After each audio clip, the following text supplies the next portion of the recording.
Okay, as always, we want to do a quick safety check, make sure that the firearm is in fact empty and clear.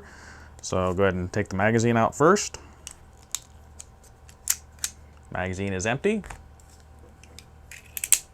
And as we can see here, chamber is clear, no ammunition, so we're safe to go.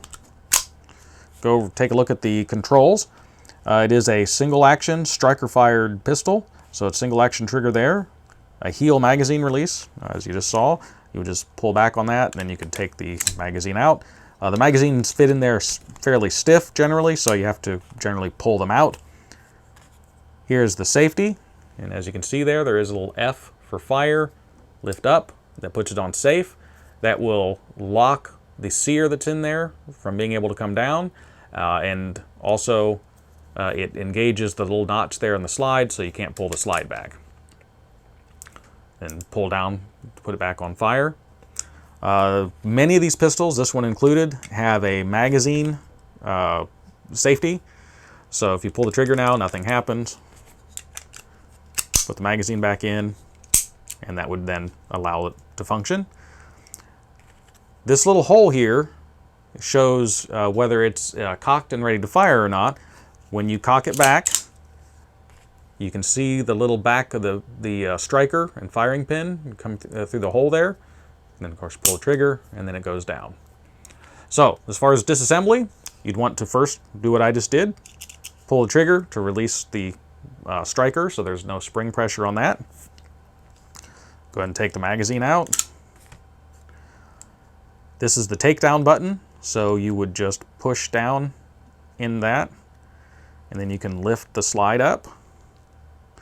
Once you lift the slide up, it slides off the front. You have the frame. This is the recoil spring. There's the sear, which engages the striker. And as I said, this has the magazine safety, so I'll put a magazine in here so you can see how it functions. When you pull the trigger, essentially all that happens is it pulls that sear down, and that allows the striker to then fly forward to fire the cartridge. This is the disconnector, so when you pull the trigger there, it'd fire it. When the slide comes back, it would push on that, allowing the striker and the sear to come up to engage the striker for the next shot when the slide comes back forward. The slide itself, here's that takedown button. This is the firing or striker pin spring. And this is the striker itself. It's got the firing pin. This is the pin that comes out of the back. On the slide, the only thing that's left in there is the extractor. Right here, it is an external extractor. Now on these little blowback pistols, there is no ejector. The next round in the magazine would actually push on the bottom of the empty case to help flip it up. And generally just the recoil action as the slide comes back, just that violent stop would then generally shake it loose anyway, and it'll fly out.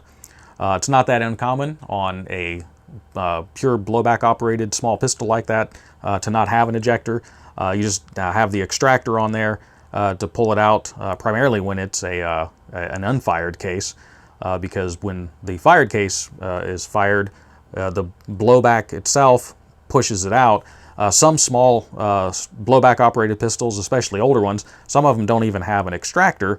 It just uses that blowback energy to just blow it out of the case and extract it out. So as far as further disassembly, go ahead and take the magazine out here.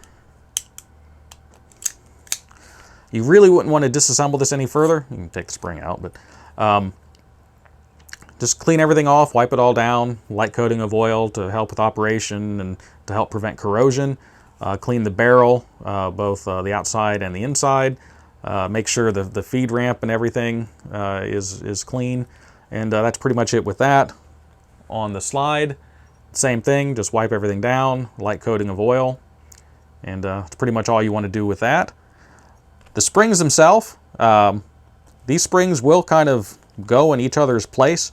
The heavier spring is the recoil spring, so keep that in mind. It's heavier both in size, and the gauge of the wire is thicker. So the heavier spring would be the recoil spring. So for reassembly, we'll put the recoil spring in to its spot there. There is a hole that's in the bottom of the frame there, and this just goes under there and into place. On the slide, put the striker in first, then its spring, then the release, and there is a little cup that goes around the spring, and that goes in its place there.